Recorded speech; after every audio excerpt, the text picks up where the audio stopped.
মাঝে মাঝে রাতে একা বসে ভাবি, আমরা কার পেছনে ছুটছি?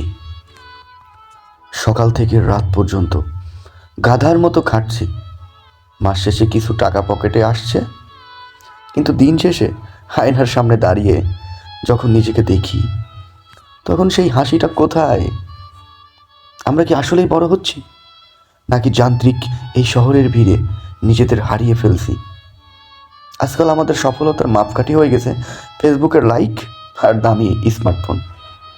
পাশের বাসার ছেলেটা দামি বাইক কিনেছে বলে আমাকেও কিনতে হবে। অমুক বন্ধু আইফোন কিনেছে বলে আমাকেও কিনতে হবে। এই যে একটা অসুস্থ প্রতিযোগিতা, এটা আমাদের জীবন থেকে প্রতিনিয়ত শান্তি কেড়ে নিচ্ছে। আমরা উপার্জনের পিছনে এতটাই ব্যস্ত যে মা বাবার সাথে 10 মিনিট কথা বলার সময়টুকু আমাদের নেই। হ্যাঁ, সফলতা মানে কি শুধুই ব্যাংক ব্যালেন্স, নাকি দিন শেষে শান্তিতে এক মুঠো ভাত খাওয়া আর রাতে নিশ্চিন্তে ঘুমানো? একটু ভেবে দেখুন তো, শেষ কবে আপনি প্রাণ খুলে হেসেছিলেন? শেষ কবে কোনো দুশ্চিন্তা ছাড়া আকাশের দিকে তাকিয়েছিলেন?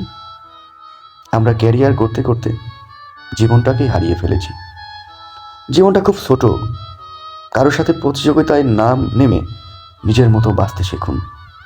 পাশের মানুষটার সাথে একটু হাসি মুখে কথা বলুন, পরিবারকে সময় দিন।